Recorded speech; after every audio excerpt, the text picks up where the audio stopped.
بسم الله الرحمن الرحيم.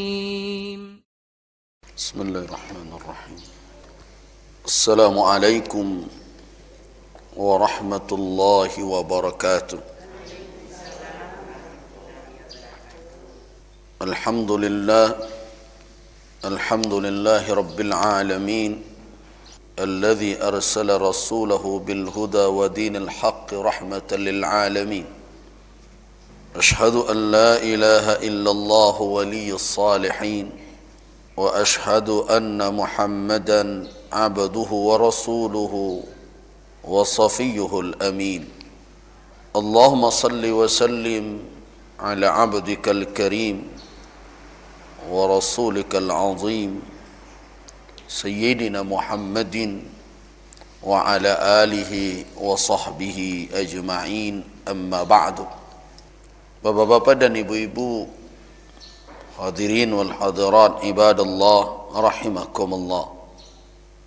Setelah kita membicarakan tentang hukum berbisnis dan berdagang serta keutamaannya, maka pada pagi ini kita mulai masuk kepada inti persoalan yang akan menjadi kajian kita di dalam fiqih muamalat, yaitu persoalan tentang akad. Kita ketahui bahawa muamalat adalah interaksi yang terjadi antar dua pihak atau lebih. Jadi tidak ada orang yang bermuamalat sendiri saja. Dia jual sendiri dan dia beli sendiri. Maknanya apa? Dia penjual dan dia pembeli tidak ada. Kalau yang diperjualbelikan itu juga akan ada at-tarafan, dua pihak yang akan melakukan tindakan-tindakan yang kemudian bisa disebut akan melakukan akad transaksi. Nah, di dalam ajaran Islam, akad-akad atau transaksi-transaksi yang dilakukan oleh manusia ada yang telah ditentukan, disebutkan oleh syariat Islam, dan ada juga akad-akad transaksi yang secara khusus belum ada ketentuan-ketentuannya secara spesifik atau secara rinci, tetapi tunduk kepada ketentuan-ketentuan umum ajaran syariat Islam dalam bermuamalat. Jadi ada dua model. Nah, akad-akad yang sudah ada ketentuan-ketentuan syarak dan diatur secara khusus, itu dinamakan dengan al-uqud al-musamma namanya. Ada akad-akad yang telah ada labelnya tersendiri di dalam syariat. Nah, dan ada pula akad-akad yang belum ada, seperti akad asuransi misalnya, kan belum ada di dalam ketentuan hukum khusus. Bukan saya katakan tidak ada di dalam ajaran Islam hukumnya, tetapi secara khusus akad seperti ini adalah akad-akad baru yang muncul kemudian, di mana di masa Rasulullah dan para sahabat akad seperti ini tidak muncul persis. Nah, begitu pula dengan akad-akad perbankan syariah yang sekarang ada di antaranya, di antara akad-akad tersebut yang apabila dilihat secara umum ada di antara yang tidak masuk atau tidak ada ketentuan-ketentuan secara rinci. Nah, Ini dinamakan akad ghairu musamma namanya. Dia ada dua model. Satu sudah jelas ketentuannya, ada persyaratannya, ada syarat-syaratnya, dan itu biasanya telah dibahas oleh ulama di dalam berbagai kitab fiqih dalam bab al-muamalat namanya. Dan ada akad-akad atau transaksi-transaksi yang terjadi di tengah masyarakat belum dibahas secara terperinci oleh ulama fiqih terdahulu, karena memang akad-akad itu baru adanya.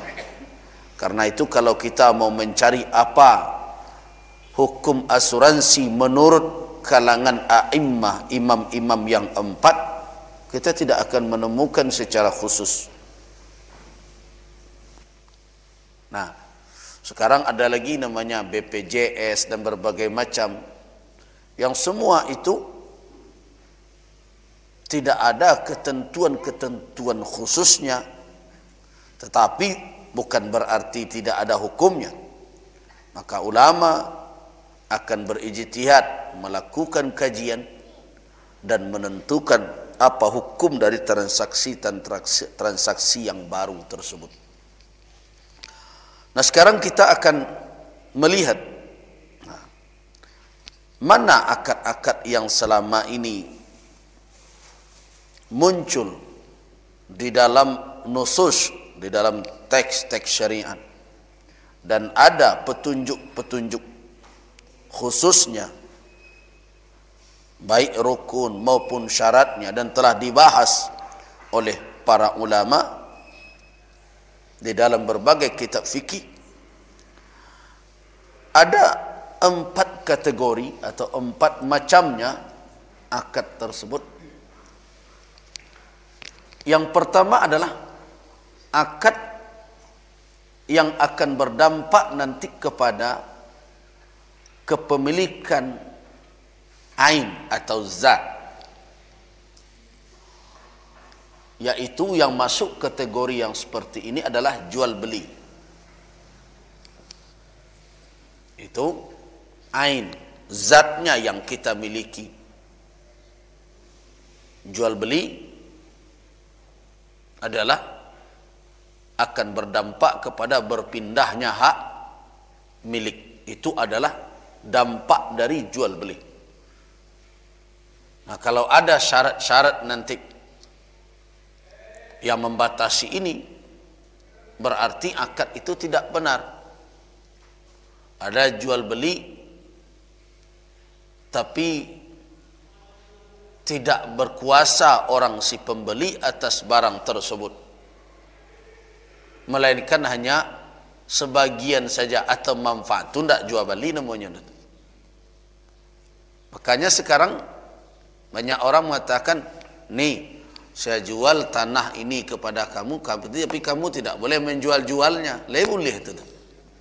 Nah, berarti tidak ada kepemilikan secara utuh terhadap ain, zat, dan apa saja yang melekat pada zat tersebut.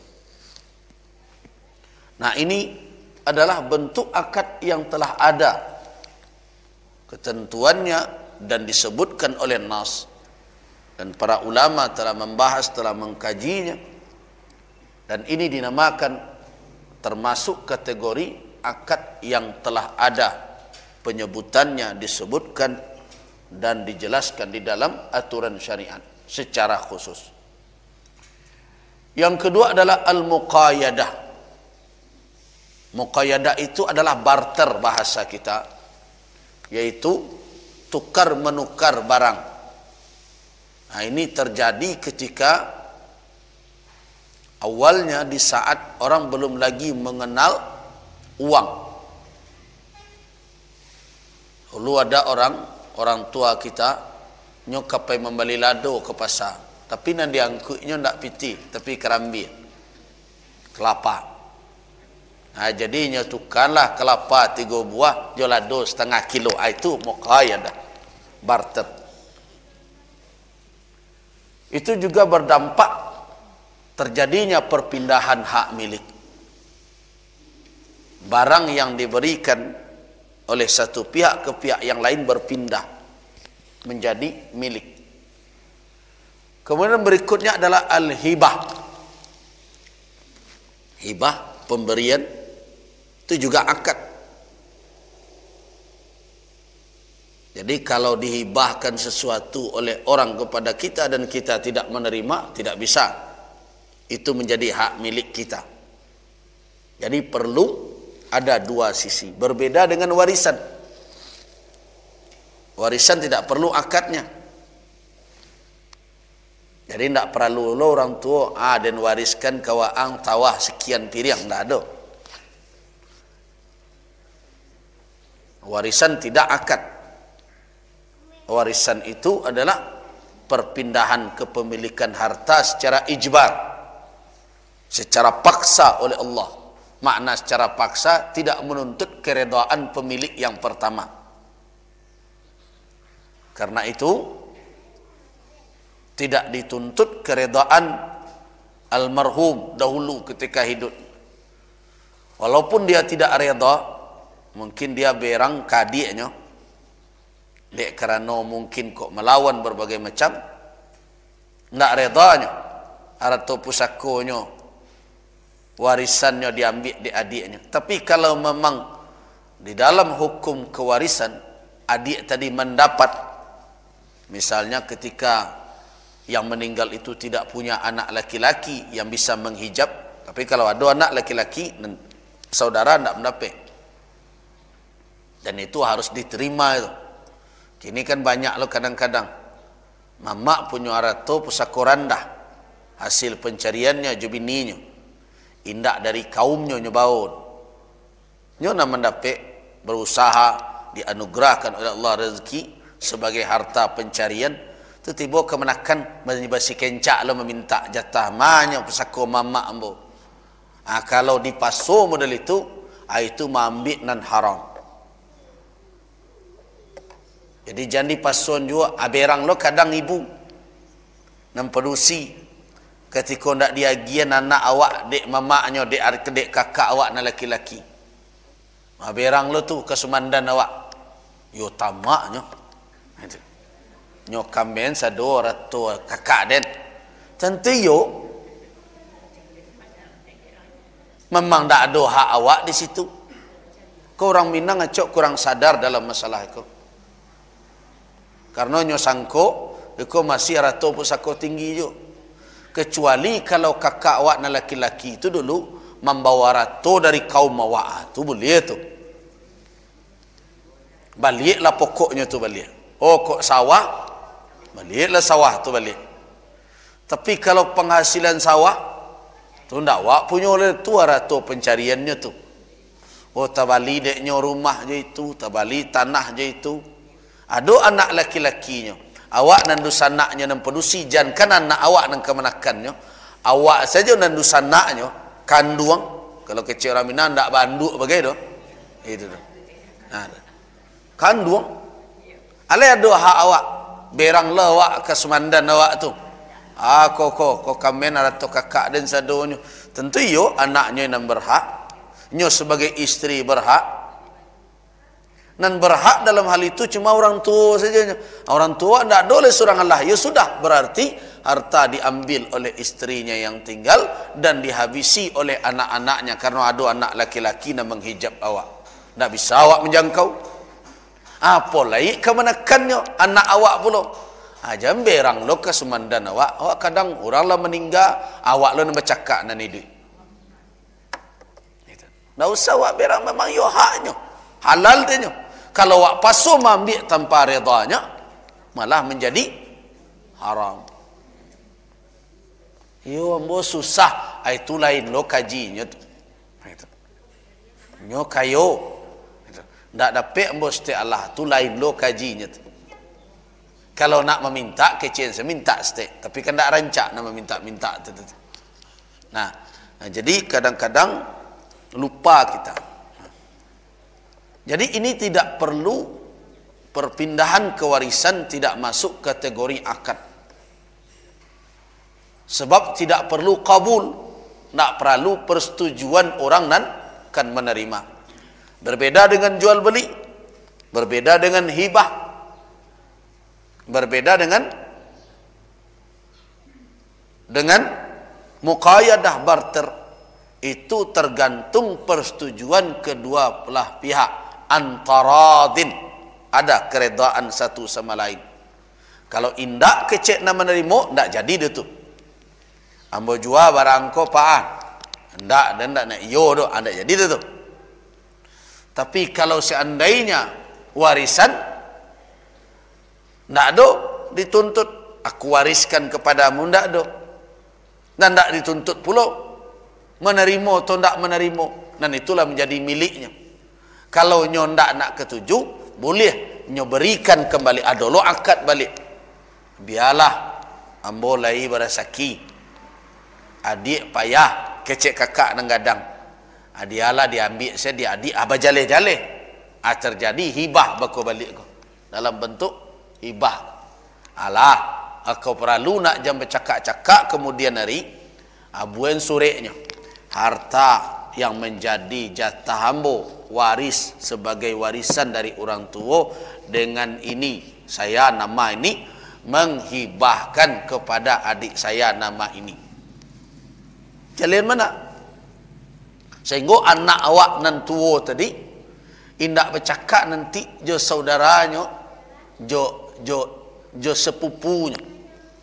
Kecek nan anak nan adik nan kecek, kolah dia gian dulu dek mama ke ibu mah. Ama bukti hibah. Nah, gitu. Harus ada akad kembali. Bajaleh-jaleh. Itu yang dituntut oleh Islam. Nah, kenapa akad-akad seperti itu dirumuskan? Untuk menutup pintu pertikaian di kemudian hari. Nah, awakku kadang-kadang mana maunya tu, kebanyakan orang awak ingin bermanih-manih di muka, tapi pahit di belakang.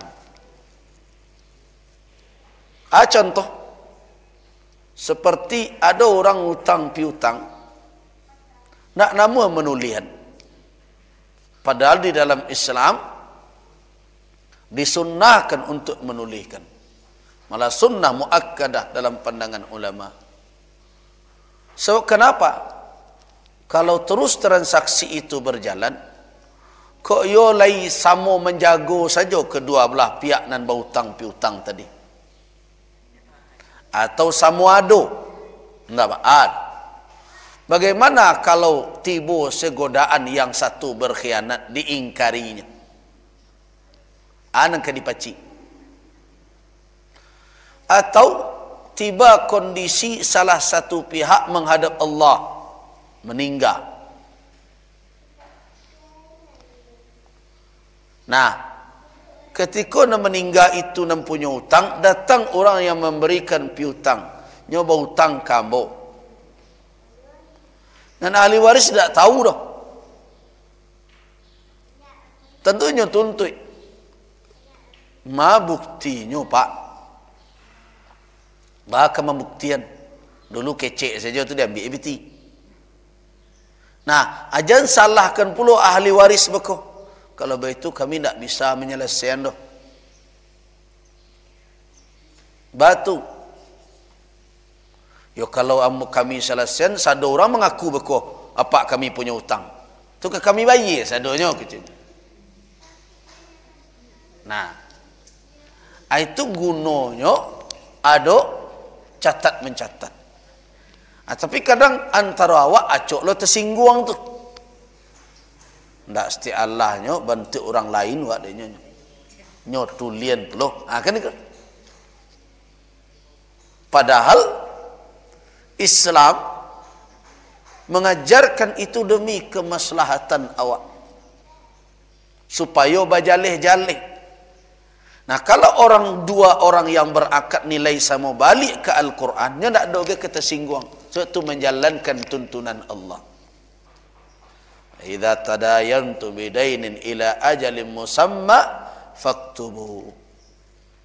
Kalau seandainya kamu berhutang satu sama lain sampai batas waktu yang ditentukan, maka tulislah. tuliskan hutang itu. Kenapa Allah Subhanahu wa taala menyuruh tuliskan? Nah, itu kan firman Allah dalam surah Al-Baqarah ayat 282, "Idza tadayantum bidainin ila ajalin musamma faktubu." Nah, jadi akad-akad transaksi, begitu juga penulisan akad itu ditujukan untuk apa? Untuk menutup pintu khusumat, pertikaian, permusuhan di kemudian hari karena indak jaleh duduk tagaknya. Nah, itu. Kan banyak orang bau selalu. Awak dia nak elok kah? Bau selalu. Kau baunya apa kau? Bau agih kau? Bau bali kau? Atau bau pinjam? Nah, di dalam Islam kejelasan itu perlu untuk menutup pintu khusumat di kemudian hari. Ternyata baunya bau bali. Kecek orang nama baunya sangkonya salang. Nah, kan heboh kok kemudian hari. Nah, itu faedahnya pertama. Yang kedua, supaya jangan takakok dia awak nan tidak halal. Kenapa? Kalau ndak bajaleh-jaleh, maka bisa jadi termanfaatkan oleh kita yang tidak halal wak manfaatkan. Ternyata orang kau meminjamkan, awak sangko beragi. Kalau beragi ke rasul pitia ala punya awak sudah tu apa juali, ternyata nya sangko meminjam. Di kalau ndak jaleh, akhirnya tangan awak, diri awak bisa salah di dalam memanfaatkan sesuatu yang sebenarnya haram untuk awak jangkau dan awak pegunuhan. Nah, itu model akad yang pertama, yaitu yang berdampak kepada kepemilikan terhadap ain atau zat. Nah, model akad yang seperti itu ada 3, yaitu jual beli, tukar menukar, dan kemudian hibah. Nah, kemudian ada pula akad itu yang diakadkan bukan zat, bukan kepemilikan. Miliknya tidak berpindah, tapi yang ditransaksikan adalah kegunaan, manfaatnya. Nah, dan masuk di situ adalah yang pertama adalah sewa menyewa. Awak menyewa kadai orang, jadi sangka awak punya kadai. Awak punya manfaatnya. Nah, ada orang kadang-kadang ketika meminjam atau menyewa kadai, ya, kemudian nyerompaklah kadai orang, nyotokoilah dan berbagai macam yang berakibat merusak kepada zat. Kemudian datang orang dan punya kadai, berangnya kawak, awak lu dan tersinggung, ngalu berang-berang, kenapa menyewa? Nah, menyewa itu kegunaannya, indak bendanya, mengadi tabuk dindiang orang. Nah, itu. Nah, ini banyak sekarang ini orang yang lupa yang dimiliki dengan sewa menyewa itu adalah manfaat, bukan bendanya. Sebatas awak boleh. Ada batasan-batasannya di dalam syariat. Jadi tidak boleh dirusak dan berbagai macam. Jadi kalau seandainya selesai awak menyewa, kalau ada aturan, balikkan balik kadai yang seperti pertama, harus. Kalau nyo ndak reda dahulu, ndak setuju, balian balik keceknya. Awak menyewa rumah orang, itulah dicorean-coreannya di anak awak je spidol dindiang. Kemudian nyo minta Saya ingin kalau yo ndak ka mengontrak lai balik seperti dulu, makna seperti dulu, kondisinya. Atau protesnya nyo calik dindiang ko laba coreang-coreang. Dulu ketika disarankan kawak, rumah tu berasih dindiangnya. Hanya minta jangan awak lo nan tersinggung. Awak kan kini kalau lah urusan narato ko banyak na singguangnya ko. Pahit mana beretong dia nyo. Itu ndak pahit namanya itu. Itulah di jalannya serupa itu. Lah menjadi ketentuan syariat. Itu. Yang minta kembalikan. Kenapa? Karena awak hanya memiliki manfaatnya. Nah mencoreng tu kan tak manfaat rumah dia tu. Entah ku ada lo manfaat dinding adalah untuk dicoreng-coreng. Kan tak tahu? Nah, jadi awak miliki adalah manfaat. Bukan kepemilikan terhadap barang. Nah, jadi awak transaksikan di dalam sewa menyewa adalah manfaat. Itu nak perlu awak ingat-ingat benar. Nah. Kemudian berikutnya adalah al-ariyah. Ariyah itu pinjaman. Pinjam meminjam. Kalau awak meminjam ke orang, jangan dikecem barangnya awak punya. Bak janyo awak saja. Ada orang pinjam motor, dan kepemilikan motor tetap tidak berpindah. Dan awak miliki adalah manfaatnya. Cuma bedanya baju sewa. Kalau pinjaman biasanya indak ada imbalan. Dan diarok de orang adalah balasan dari Allah. Tapi kalau sewa ada imbalannya. Selama barawak sewa. Nah, ini banyak nanti akibatnya. Maka kalau meminjam motor selama di tangan awak rusaknya, terlantak ada orang. Nah, atau patah lampunya, atau rusak kaconya, balik tu, dituntut dia orang. Ayo balian lah balik, ajan berang lah. Pahit na pejahat meminjam awak tak sengaja. Kau tak urusan sengaja dan tidak. Awak harus bertanggung jawab. Nah, kita tidak memiliki zat. Yang kita miliki adalah manfaat kerana nyo pinjamkan. Nah, jadi tempel-tempel lo. Mentang-mentang kau ndak kawan awak motor kawan awak. Lah tambah lo rede di belakang. Lah tambah lo lampu di siku. Itu tibonyo. Ambo tak setuju kau buka balik tu. Sarancak tu dia gear. Kau buka lah balik. Itu tak urusannya. Karena kita tidak punya kewenangan. Kadang-kadang kan ada loh. Dipinjam dek kawan motor. Oh awak agak sporty gaya kau. Haba tukar kau knalpot menjadi racing. Setelah itu bawa ke kawan gagah menurut awak. Rancak. Kecek kawan. Maka knalpot nan lama. Pasan lihat. Tak pandai bersyukur tu mah. Tak amuh awak model itu. Lah dengan ganti nak rancak eboh luang. Itu kekeliruan awak. Kita tidak punya hak atas kepemilikannya. Yang kita miliki adalah mau.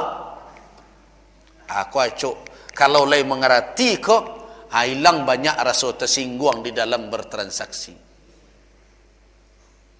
Nah, awak kadang-kadang berang indak dia hak awak. Berang saja. Nah ini, jadi dua akad ini, ijarah satu, ariyah yang kedua, ini bukan yang ditransaksikan, bukan kepemilikannya. Kalau ikut hak milik dan ditransaksi jual beli, barter, tukar menukar, hibah, dan ditransaksikan hak milik terhadap barang itu. Tentu menurut manfaatnya lain. Tapi kalau ijarah, sewa menyewa, pinjam meminjam, yang ditransaksikan bukan hak milik. Dan hak milik tetap punya orang. Dan awak transaksikan adalah kegunaannya. Itu nan awak bayi je seo, bukan barangnya. Jan salamu awak menyeo. Jadi jangan salah faham dengan kalimat orang. Jadilah ambosion rumah, tapi tolong yo jago serupa menjago barang awak surang. Kecian lah awak lo punya lah bak janyo awak setidak. Itu kata berkias itu. Bukan awak nan punyo kepemilikan tetap orang yang menjadi pemiliknya. Menjagonya seperti menjago aratu awak. Bukan berarti awak bisa berbuat bersekandak hati serupa aratu awak. Perlu diingat. Jadi orang berhak menuntut kalau awak melakukan tindakan di luar akad. Oh, tersinggung lo awak, sehingga tidak menyapu orang loleh. Ada lo menakun. Kau putih lo silaturahim. Tu orang tu nan salah. Ni kalau orang menuntut kepada kita haknya, kemudian awak berang lo, orang tu ndak do tialah jodoh. Dialah nyo nak memutusin silaturahim jawab. Ndak ada dah tu. Awak yang keliru. Orang yang punya hak berhak untuk menuntut. Ini model akad yang kedua. Yang ditransaksikan adalah manfaat, bukan kepemilikan terhadap zat atau barang. Kemudian berikutnya yang menjadi objek transaksi berikutnya adalah amal. Karajo, bukan orangnya. Jadi ingat. Jadi yang akan ditransaksikan adalah karajo atau bahasa baru kini jasa namanya. Itu nan diakadkan seperti buruh, perburuhan. Jadi kecem buruh tu punya awak. Awak minta orang bekerja di kadai awak. Jadi kecem orang tu punya awak. Awak berhak atas apa? Atas jasanya cuman. Atas badannya hendak punya awak dah tu. Sama jo pembantu rumah tangga, awak berhak atas jasanya, bukan badannya, bukan fisiknya. Nah, tenagonya itu dan kita berhak, itu jasa namanya. Itu dan awak transaksikan kayaknya bekerja jambo yo, ambo gaji sebulan sekian. Nah, karena itu harus terukur kerajonya tu. Jangan sampai dipebudak lahnya.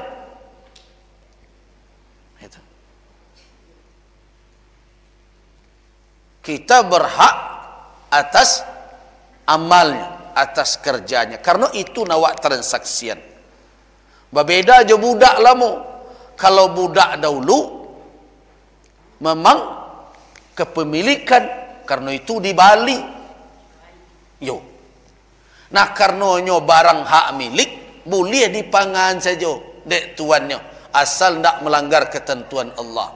Makanya budak wanita boleh digauli dek tuannya dan laki-laki. Ya barang lah namanya. Semua cincin kan boleh dipakai kan? Nah, begitu. Dibenarkan. Tapi nan kini pembantu rumah tangga kini dipalui bahasanya dengan asisten rumah tangga. Ambo gak rumit lo asisten go. Kalau le jadi asisten rumah tangga, le tak jadi asisten isteri le nyebako. Dah do istrinya asistennya le. Ko rumit go, bahasa ko bisa kabur le kedudukan hukum. Walau bagaimanapun pembantu rumah tangga awak tu walaupun tinggal di rumah awak, dia adalah wanita, kalau wanita asing dari awak tu. Tak sama je bini awak dah tu. Tak sama je anak gadis awak. Karena itu keluarnya dari kamarnya, maka dia harus menutup aurat. Dan tak boleh dah tuannya berdua-dua sih. Jo pembantu ko berkhalwat. Itu kalau tidak dijago, banyak rusak rumah tangga karena itu kini. Itu tetap asing. Jadi tidak bisa. Begitu juga pembantu laki-laki tidak bisa. Sebab dua jonyonyanya dah. Asing. Tidak ada hubungan kalau bukan mahramnya. Kecuali kalau minta tolong pembantu tu anak adiknya. Tapi kan tidak pembantu namanya itu. Hanya membantu kerajaan. Itu adalah mahramnya. Tapi kalau orang lain tetap asing. Kalau wanita dia asing bagi tuannya, kalau laki-laki dia tetap orang asing bagi nyonyanya, bagi tuannya yang wanita. Jadi tidak bisa wak berdua saja. Itu makanya kini heran wak, supir laki-laki, nyonya penusi, berada di teoto, tidak ada orang lain. Sagalo kacau tu hitam sadonya, tidak tampak dari luar. Karena itu jangan heran, karena wak hendak menjaga aturan Islam, tidak sedikit peristiwa terjadi perselingkuhan dengan pembantu. Nantuan berselingkuh dengan pembantunya yang perempuan. Nyonya berselingkuh kadang dengan pembantunya laki-laki, supir dan berbagai macam. Karena tidak menjaga aturan syariat. Islam membuat aturan itu untuk kemaslahatan awak. Tapi awak nan abai dari awal. Alah bermasalah, baru kekan yang ia matu. Mana kau nak dari awal dijago? Jadi kembali kita. Jadi akad atas amal adalah akad atas jasa. Kemudian berikutnya al-muqawalah. Muqawalah itu kontraktor. Jadi itu juga jasa, amal. Pai wak ka kontraktor, tolong buatkan ambo rumah. Nah, ada awak akadkan adalah karajonya, membuat rumah tadi. Awak nak membeli rumah ke jod, tetapi nyok membangunkan. Itu kan amal nama tu, jasa. Nah, sama dengan al-istisna. Tapi istisna ini nama modali.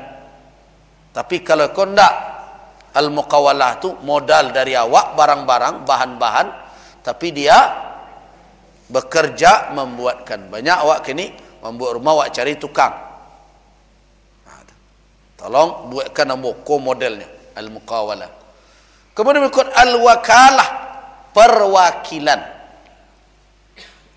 Nah, wakalah itu perwakilan. Wakilkan kau orang untuk melakukan berbagai tindakan. Misalnya, tolong di awak tidak bisa ke Jakarta pergi belanja, wakilkan ke kawan. Tolong balian membuat yo. Baik ke situ, tolong dibayar, pokoknya mewakilkan. Nah, dengan nyo nama mewakilkan awak, wakatunya terpakai, badannya latih lah, maka awak bayar wakalah bil ujrah. Di wakalah aku ada dua kok. Ada perwakilan gratis, ada perwakilan dengan imbalan. Ada dua tu. Misalnya wakalah tu ada terkait misalnya dengan pernikahan. Awak akan menikah, tidak bisa pulang ke kampung. Tu awak telefon kawan wah, tolong wakilkan ambo menikah. Boleh ke? Boleh. Tapi mewakilkan itu bukan berarti nak menikah. Nak menikah tetap awak pada hakikat, tapi akadnya diwakilkan. Karena itu bunyi akadkah? Aku menerima, aku terima menikahi anak bapak mewakili. Kok kawan kah, kok adik ambo sianu. Jangan nak pakai itu. Kalau nak pakai itu, jadinya begitu. Itu.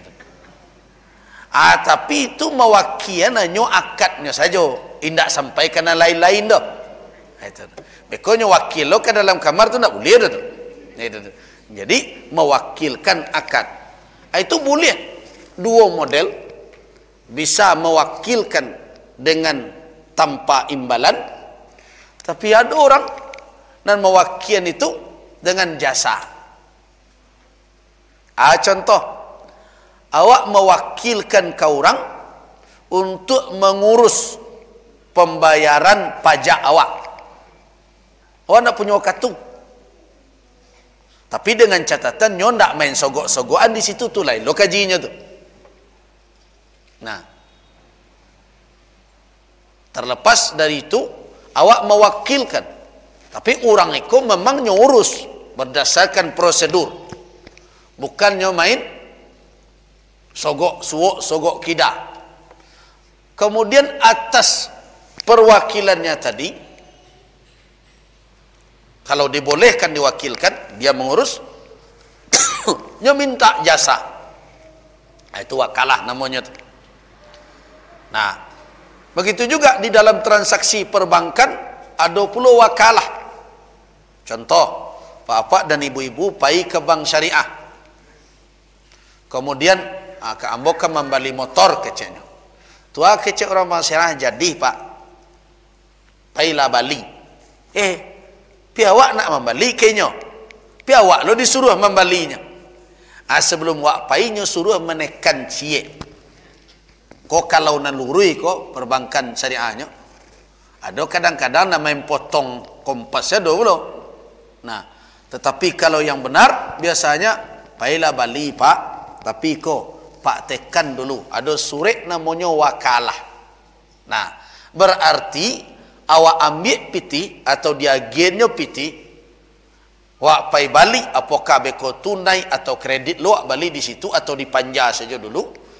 Itu berarti awak membali indah untuk awak lu ketika itu. Tapi membali untuk bank karena nyo mewakilkan pembelian kau. Itu wakalah namanya. Nah, awak ndak bertindak untuk awak, tapi bertindak untuk orang yang mewakilkan kawan. Itu anan di akad transaksikan itu karajo. Kan mewakili itu kan karajo. Nah, bukan barang ndak wakil tu nan awak transaksikan. Jadi kalau ada orang bertransaksi jasa jo awak atau karajo, jangan disangka orang tu bak janyo awak. Sebab nan awak miliki bukanlah badannya, tetapi yang dimiliki adalah jasanya. Kalau memanglah sesuai jo kontraknya, ko contoh, awak berkontrak jasa dengan pegawai sampai jam 5. Kemudian awak tahannya sampai jam 6. Nah, hati-hati. Kalau ndak namanya merelakan, berarti awaklah memakai jasa orang secara zalim. Jangan mentang-mentangnya nak buah awak tu bak di ujung tunjuk saja. Aku pulang. Harilah jam 6 Pak. Beku mak mo cameh lo kok. Nyo pedusi lo. Ya sudah.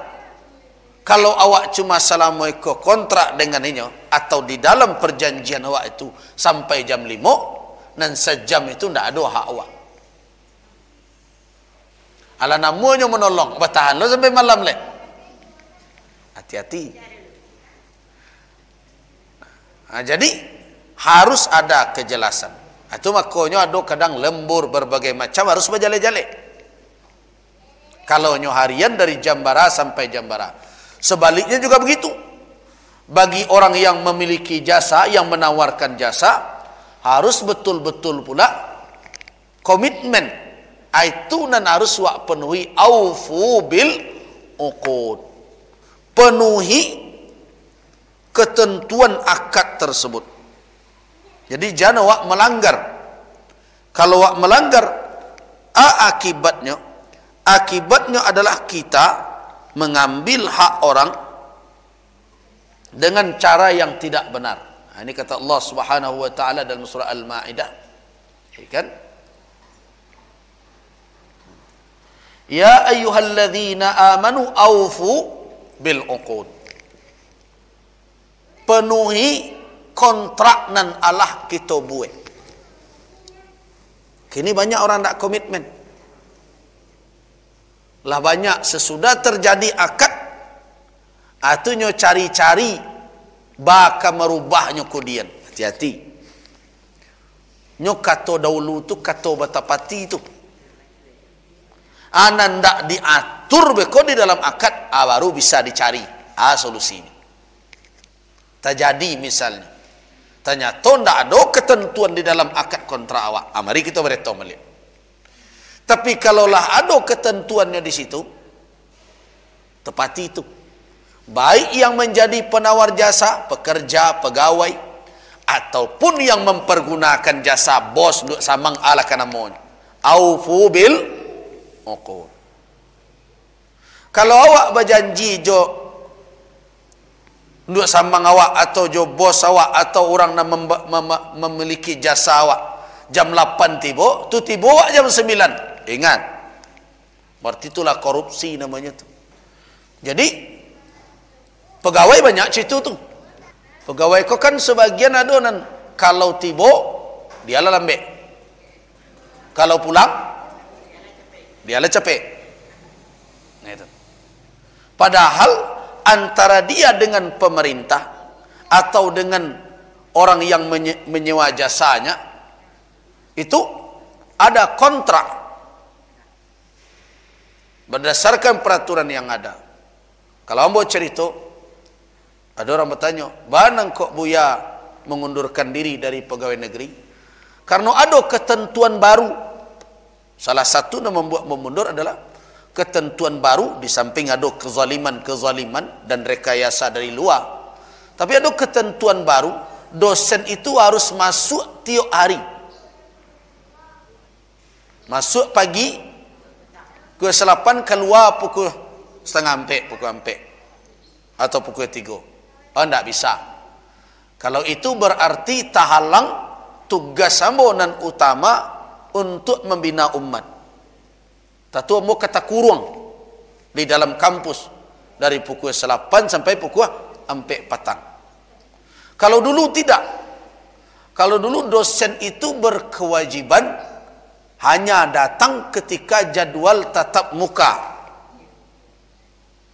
Nah, kini dibuatnya peraturan model itu. Harus memilih.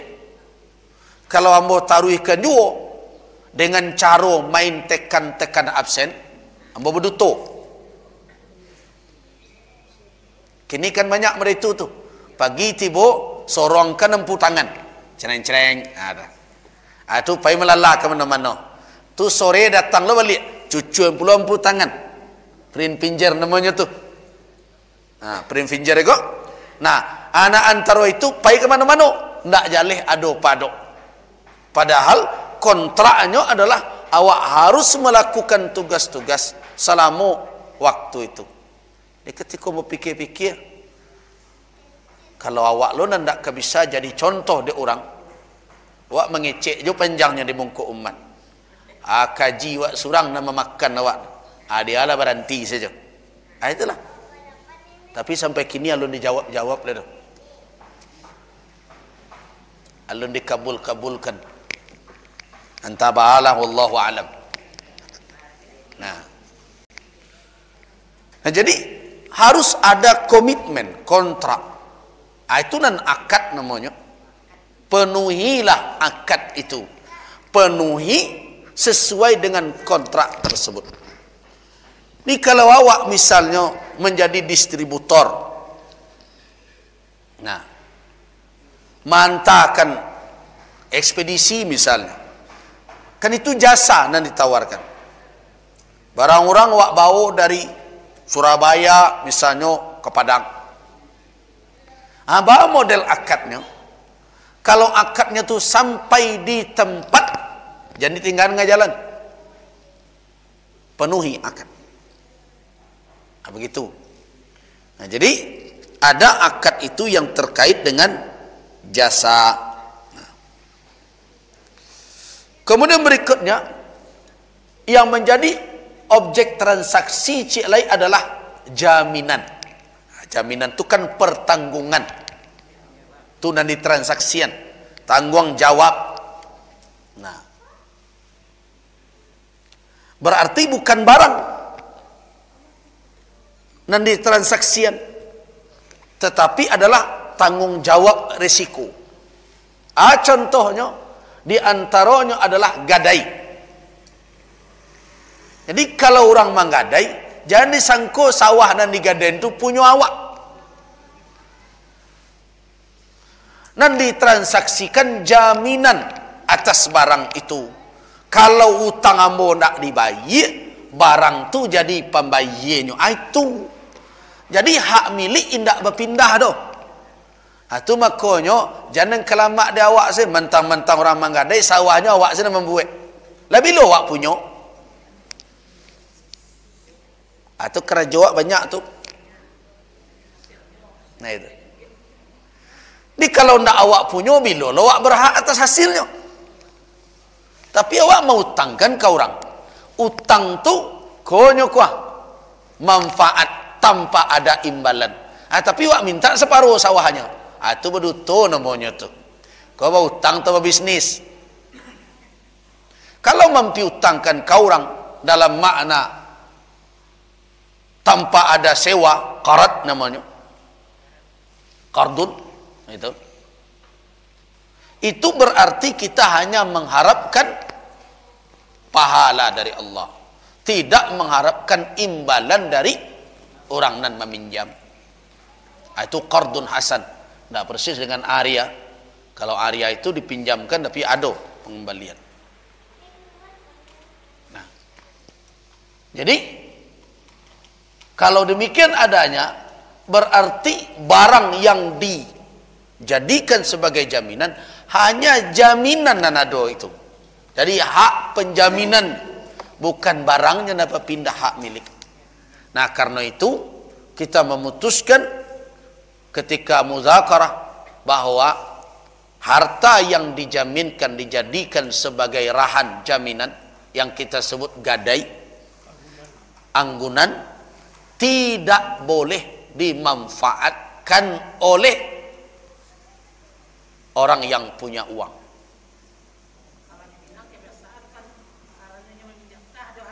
Yo kebiasaan tu nak batu. Tidak. Ate namo alasan apa awak mengambil sawahnya sebagian hasilnya. Piti awak dipakainya. Itu nan riba. Kan itu alasannya tu. Ayo, kini awak ke meminjam atau nak mencari hasil? Nah, di situlah persoalannya. Kece awak nak beramal, nak menolong, rupa menggolong. Tak ada hak awak sebab ketikanya menggadaikan di dalam ketentuan kolah diatur di dalam syariat bahwa gadai itu tidak berakibat pindahnya hak milik barang. Dia tidak pindah hak milik. Yang kedua, tidak mengakibatkan tertutupnya orang dan punya mendapatkan manfaat. Tak ada, tak ambilnya untuk mendapatkan manfaat dari barang. Jadi fungsi gadai dhaman, jaminan.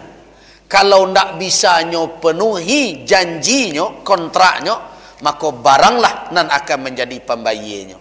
Itu saja fungsinya. Itu jaminan namanya, bukan hak milik.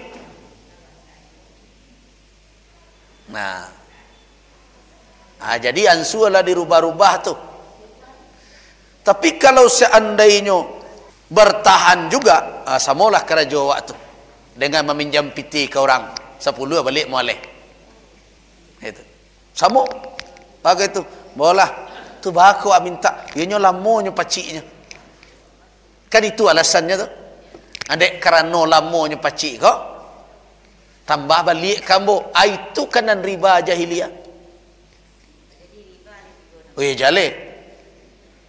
Jual sawah tu lah. Bayar hutang orang. Tak boleh. Yang keduanya harus bertanggungjawab. Awak kadang nak menggadaikan bak kesanang jawab saja loh. Piti orang lah mentah dibalikkan lalu. Jadi baliknya lah. Sama-sama zalim keduanya. Sama-sama zalim keduanya. Jadi jangan kecen orang nama piti dan zalim. Awak juga zalim juga. Kenapa? Yang pertamanya zalim kerana kuasai benda. Padahal benda adalah jaminan. Tidak hak miliknya. Salahnya.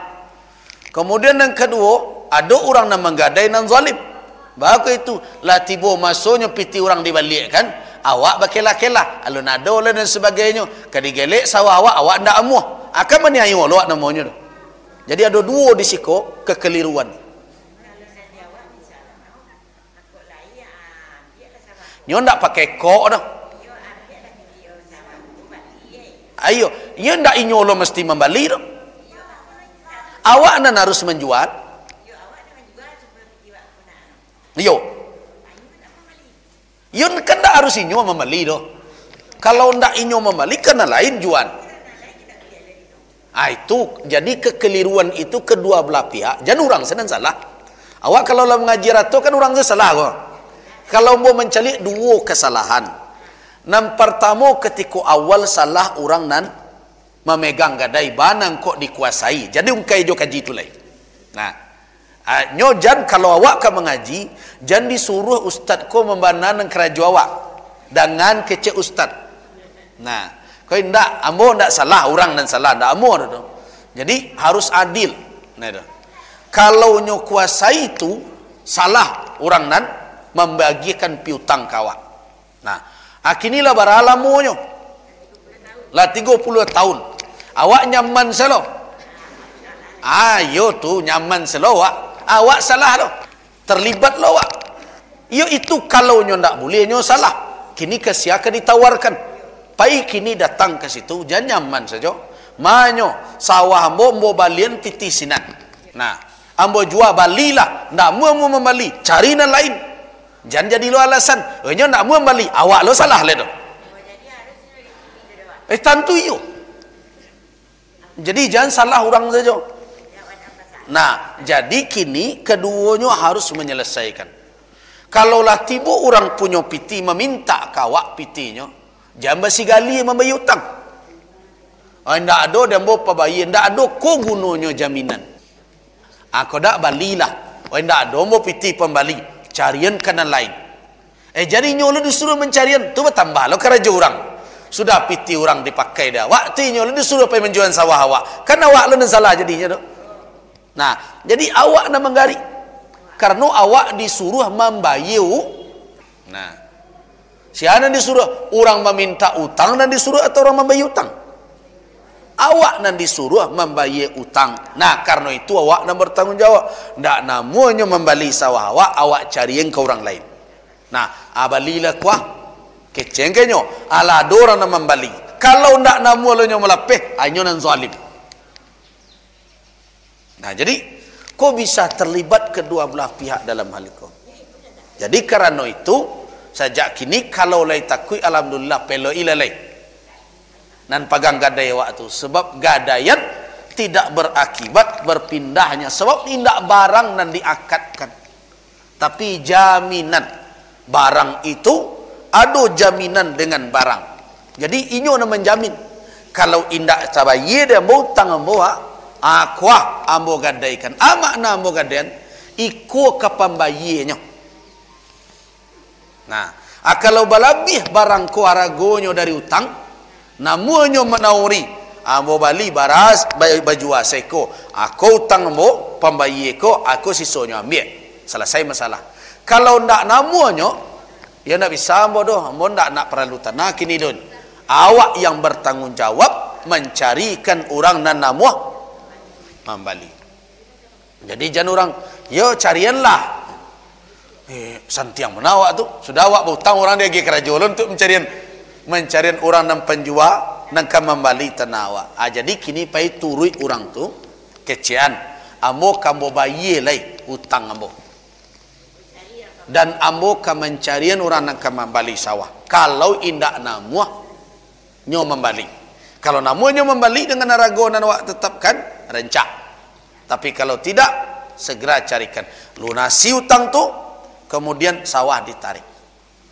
Nah, jadi jangan lama-lama mana sebab kok suatu transaksi yang keliru yanglah menjadi tradisi.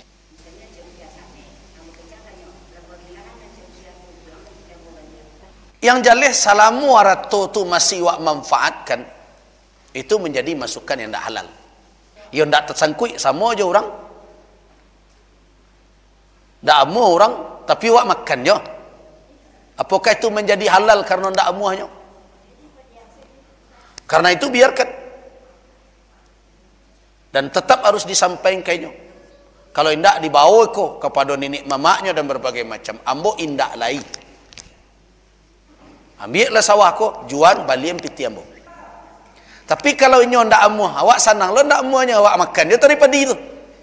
Nah, kalau itu lapiat dan kembalikan. Berbagai cara diusulkan. Di antaranya suruhnya membuat sawahnya kembali. Agi masuk tangguh. Kumpulkan piti sawah tu. Kemudian itu dijadikan sebagai pembayarnya. Barang masak padinya sekali masak. Sisihkan tarik. Agi masuk tangguh. Sehingga piti awak balik kembali. Nah, jadi jangan beralasan karena ndak namuhnya. Tetapi nyo ndak namuh, awak tetap memanfaatkan hasilnya. Itu kan samanya ndak namuh tapi awak senang je, awak kena pek je tarik selama nyo ndak namuh kok. Nah, jangan. Tetap kembalikan ke nyo, kemudian suruh nyo mengeluarkan dari hasil. Boleh awak ambil separuh tapi sebagai pembayaran hutang tadi. Buatlah balik tapi separuh lagi yang kambo sebagai bayaran dari hutangnya nanti. Nah, buat transaksi baru, pabarui akad tu balik. Nah, dalam hal itu tentu tidak bisa dizalimi salah satu pihak. Tidak bisa disuruh saja dah. Orang nan mempunyai piti agian salah sadonya belum tentu karena salah moiko nyo bertransaksi berdasarkan apa nalah dianggapnya benar. Jadi dianggaplah nan lalu itu pemutihan namanya. Kini diulang balik akad baru. Datanglah ke orang tu balik. Jangan lama-lama bergelimang dengan sistem yang demikian. Itu adalah jaminan dengan barang. Jadi barangnya tidak berpindah hak milik. Tapi nanado penjaminan melalui barang. Turahan namanya. Yang kedua ada jaminan orang. Orang nak menjamin. Tak ada barang dah. Ambo menangguang. Itu kafalah namanya. Jadi kecen orang tua awak punya. Tapi jaminannya. Kalau rahan atau gadai, kan barang nan jadi jaminan. Kalau kafalah, siapa jadi jaminan? Orang. Tapi bukan orangnya yang punya awak, tapi tanggung jawabnya. Banyak orang kadang-kadang berjual beli, baru tang. Tidak ada dah barang yang akan dititipkan sebagai jaminan. Tapi kalau awak punya jam misalnya, ambo nak iya itu tapi pitih tertinggal kebalik lombo jauh apa cik lah kau jam membuka aku jaminan arahan namanya kau gadai. Tapi ada orang menjual balik lah aku barang lah setuju rupanya pitih tertinggal kebalik jauh loh baca ruanya tu tiba ada kawan sebelah awak kenal jauh orang berkadai di sebelah dia lagi selakainya ambo menjamin minggu mungkunya ambuan tanya pak jadi saya jaminannya apa sebelah itu kafalah namanya nyo menjamin dengan tanggung jawabnya jadi kecen orang tu nak transaksian tak tanggung jawabnya. Nah itu jadi dua itu akad nan ada ketentuan disabuikan telah dijelaskan di dalam ketentuan syarak ada dalil-dalil secara khusus. Tapi itu akad-akad nan itu terjadi sekarang, tapi kini dengan perkembangan zaman, ternyata transaksi ko semakin banyak. Jual beli tidak lain serupa dulu ledo. Jamin menjamin ko lah berbagai macam. Ada jaminan negara berbagai macam. Ko lah berkembang. Nah karena itulah banyak sekali akad-akad transaksi yang itu harus diketahui oleh para pedagang nan manggaleh nan setiap hari bergelimang dengan itu. Aco cuba bayangkan kalau mereka tidak tahu terjadi kesalahan. Akibatnya kalau akad salah, transaksi kau tidak sesuai dengan tuntunan syarak, hasil dari jual beli, hasil dari transaksi mereka adalah haram. Haram jadi. Nah, berakibat jadi fatal haram jadinya. Kalau haram berarti haram untuk dinikmati, dimiliki. Kalau awak makan juga masuklah nan haram ke dalam tubuh awak. Waging kanak bini awak masuklah kanak bini awak nan haram. Jadi daging dia neraka dan lebih utama jadi tampiknya. Atu makonyo ambo heran kenapa banyak pedagang enggan mengaji fikih muamalat. Itu jadi tanda tanya. Mungkin takut kena atur. Kok dengar kaji kau segala rumit awak berko kau. Menggalih kini banyaknya pertimbangan balo ke bersaing. Mencari nan haram segala rumit nan halal lu ke dibaca dek buya tu. Kok itu kadang-kadang pengananya kali. Nah, cobalah renung-renungkan. Nah, dari berbagai macam transaksi kau tidak sedikit kekeliruan.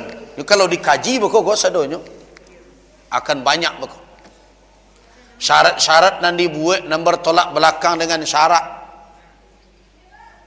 Tak tangguh. Kemudian pertikaian-pertikaian, ada orang beli tanah. Tapi indaknya agen jalan. Dan berbagai macam. Ada orang kadang yang melakukan transaksi tapi terlambik barangnya. Maafkan maaf setarui. Terjadilah naniko berhutang dan itu berjanji. Sehingga akhirnya terjadilah hutang sama hutang dan ditransaksian. Itu baik dain bidain namanya tu. Lai kau boleh. Ambo membeli itu pak. Tapi piti alun lai. Ayah jadi. Ambo lai itu. Habislah buan talo yon. Alai kau mengikat akad serupa itu. Nan cie berhutang dan surang lai berjanji. Kan hutang sama hutang. Kemudian bertangkap. Bang kau nak didatangkan. Kecen serang ya betul. Lalu iya lah. Boleh tu. Nah berbagai macam. Nah dari akad konan nanalah ado sejuk. Betapa banyak nan harus difahami.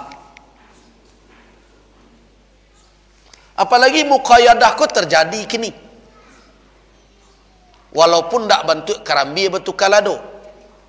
Tetapi berkembang tukar tambah. Nah, kalau tukar tambah ko ada na rumit kadang. Cali orang tukar tambah kenderaan.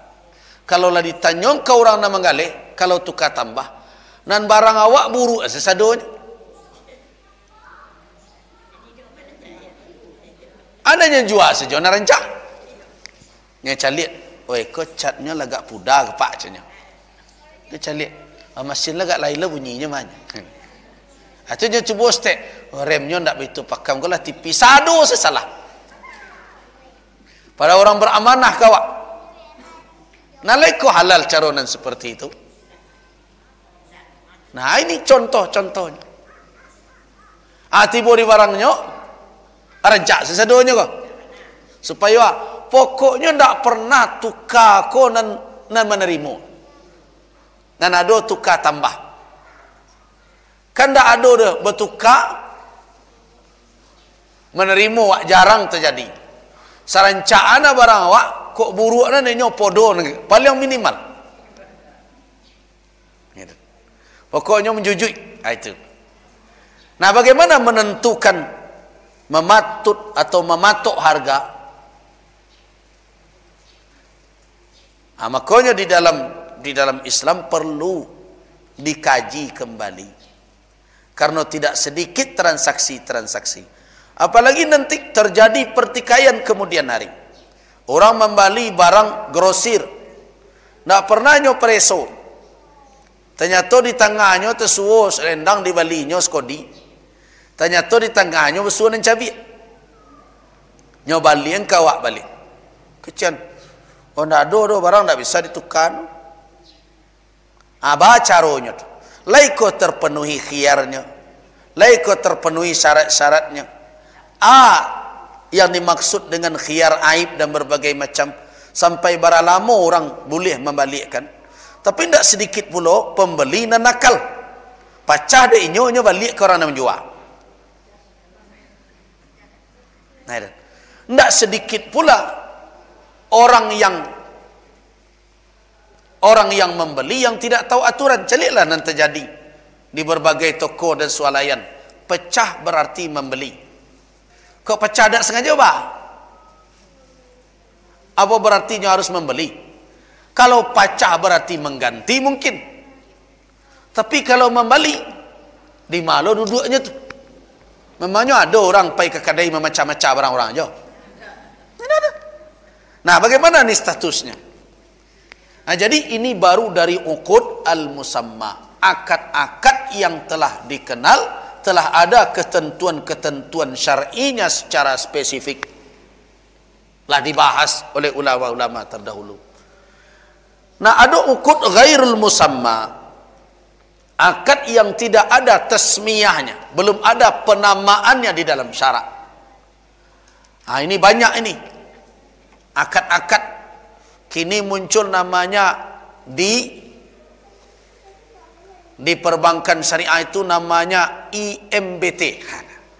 Ijarah muntahiyah bitamlik. Kau apa lo kan namanya kau?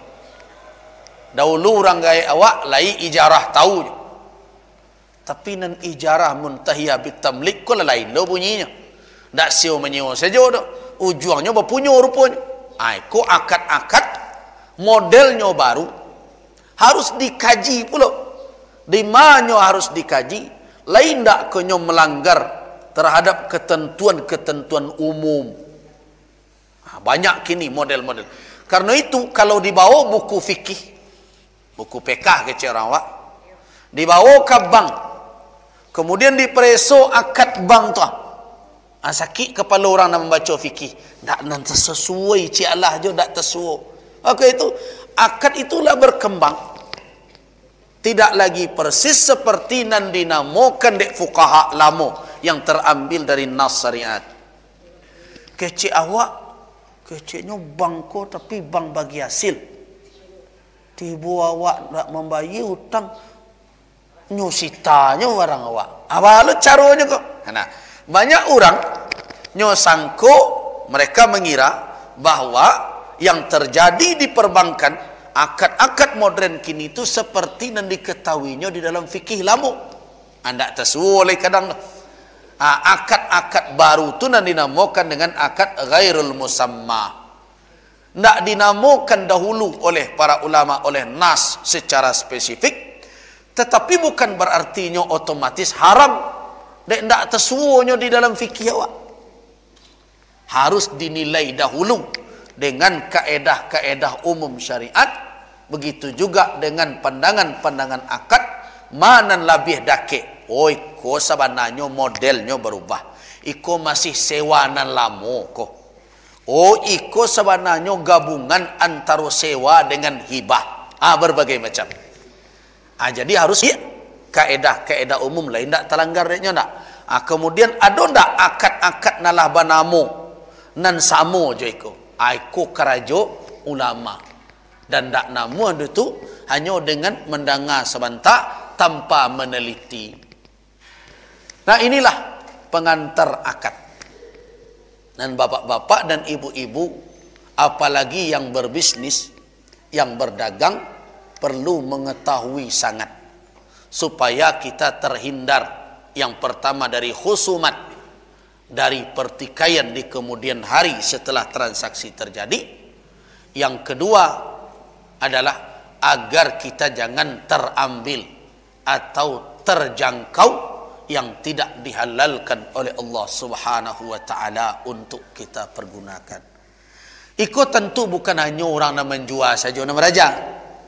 Dan ibu-ibu nak membali, apa-apa nak membali pun harus tahu ketentuan ini. Nah, jadi ini adalah ilmu memang harus dikuasai oleh umat Islam. Karena setelah dia tahu kewajibannya kepada Allah, lain dan harus wajib dituntut oleh orang Islam tentang halal dan haram. Alah tu banyak benar bako dak terbawa lo pulang. Nah, jadi silakan.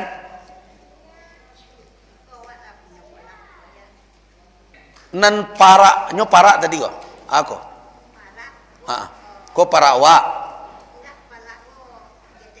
Oh begitu. Kalau awak dan punyo, maka ketika seseorang memberi izin, tidak boleh hanya dipasu hati haratonyo. Misalnya, ambo punya tanah di Mungko, ada tanah orang di belakang. Ambo bersedia memberikan jalan sebagai agih, hibah. Tak boleh lah, nyo magan hibahnya dah. Jangan sebelah situ, ambo nak itu narimo. Itu nan kalamak dia awak meminta namanya. Dalam hal ini, maka orang yang diberikan izin atau diberikan hak untuk menggunakan, maka harus memenuhi ketentuan yang ditetapkan oleh yang pemilik. Si anam punyo, nyona menentuan. Contoh, tak usahlah dibawang ke situ. Orang diizinkan untuk berjualan di Mungko kadai awak. Dan itu awak nam punyo emperan. Tapi dengan catatan, barasihkan kadai koyo, bisu amboka mengalelo pagi, mengalelah malam, indah ada mau minta apa-apa, tapi tolong berasihan. Itu mengecek lah nyo. Jadi kalau Pak Izim kalau jangan bolos suruh menyapu je. Kan kelamak dia saja. Nah itu. Jadi kalau orang yang memiliki, dia berhak akibat dari hak milik. Nah, nanti akan ada tuh. Kalaulah sampai wak membahas akibat dari transaksi, kalaulah wak miliki suatu barang, apakah melalui jual beli, yang penting adalah dengan kepemilikan yang boleh menurut syarak. Ada di tangan awak, maka hak awak sempurna untuk memilikinya, melakukan tasarruf. Tak boleh orang dengan paksa mengatur awak. Tak boleh. Nah karena itu, kalau memang itu adalah tanah awak, awak ingin memberikan, lain nak magi jalan tapi di sebelah suwok, kemudian orang nani nak punya tu nak meminta di sebelah kida. Dalam hal itu, nan dipaci adalah kecek orang nan punya. Kama dia gihnya, di situ nyo harus lalu. Kalau nyo alih kanan lain, orang yang malih itu yang keliru.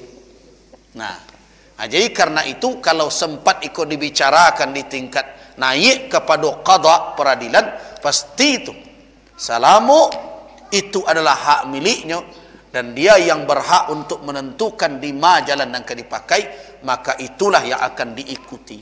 Jadi tidak salah awak ketika awak mengecekkan siko jalannya jangan di situ. Itu hak awak memberi izin. Semua jo orang menggalih tadi, awak berhak memberi izin dengan syarat eko. Tak boleh lo orang mengatur dah. Dalam hal itu, kalau berhak lo mengatur berarti tidak sempurna kepemilikan jadinya. Berarti itu merampas jadinya tu. Jadi perampasan hak. Ada lagi? Silakan. Halal sesuai dengan kontrak awal. Apabila seseorang telah memenuhi kontraknya, kemudian ada kebijakan meminta dia untuk melebihkan jasanya, dan dia berhak untuk menuntut imbalan dari itu. Karena itu uang lembur itu selama ndak duto. Tapi banyak lo na lembur ko buat seko. Nah, jadi memberi catatan selama lembur itu real, berlebih jasanya, jam kerjanya, dan atas kelebihan jasanya itu diberi imbalan untuk itu, memang berdasarkan ketentuan, tidak karena kolusi dan berbagai macam, halal dia miliki. Apakah bekerja itu dengan pemerintahkah atau dengan swasta? Halal, tak ada masalah. Karena nyoba jari yang menantang boleh. Tak ada yang korbankan dan tanggung jawab, ada jasa yang berhaknya dapatkan halal itu. Tapi kalau lembur bagara-gara, kan ada lo kok. Buat salah lembur. Rupa lembur, kau nak lembur tanda tangan saja nak lembur bunyinya. Kalau itu jelas haram. Jadi kalau real memang terjadi itu, bahwa akad atau salamuiko kewajiban hanya berada di kantor jam 4, kemudian diminta karena ada kegiatan tertentu, itu harus dan tidak ada hak dari atasan. Kok kadang-kadang atasan zalim pula. Seorang wanita misalnya, dia bekerja sampai jam 3, kemudian ditahannya sampai jam 6. Alala minta izinnya ke suaminya, ambo kerajo, tapi nyo minta jasanya. Awak ndak amuah loh, padahal di dalam ketentuan ada apabila pekerja awak melakukan pekerjaan telah melebihi batas dari waktunya berhak mendapatkan itu, tidak diagian, maka berarti nan atasan memakan keringik dari anak buahnya kalau tidak dia berikan.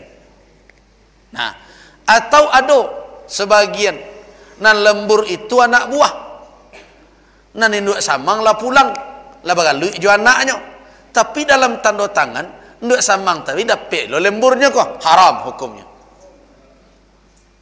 Banyak terjadi itu. Nan payah nak buah kok. Tapi nduk samang ko dek menekan kainnya uang lembur ko karus tanda tangannya baru cair, numpang lo beliau lembur cik dia teh namanya lo peliang teh. Apakah itu halal? Tidak. Karena dia tidak melakukan lembur. Itu acok terjadi itu. Makanya ada uang danga, ada uang tanda tangan. Itu terjadi di berbagai kantor. Nan lembur, nan basi tungkin sampai malam. Kalau kado acara kok adalah anggota. Nan duk samang, nan bos, nan pimpinan hanya lama-lama pulang. Tapi ketika kata tanda tangan honor bako, hanya satu paling kadang lu nya dapat dari orang. Nan kerajo dia ndak satu. Itu dalam istilah orang awak indak belulu mencari cikarau cara. Santiangnya kecilnya, tapi ndak santiang dah tu. Tapi mengambil yang hak orang lain. Jerih payah anggotanya dan dimakannya. Nah, ada lo peraturannya. Kalau memang peraturannya harus ada untuk apa? Dua solusi. Solusinya. Yang pertama, karajo sama jo anggota. Awasinya. Perhatikan. Baru berhak awak. Yang kedua, kalau awak memang tak satu, karena karajo awak lah diwakilkan, terima. Kalau memang aturannya ndak lo keluar honor bawahan dek karena awak ndak ada di dalam, karena begitu aturannya, jangan diambil, berikan kepada anggota yang bekerja. Itu barunya berhasil.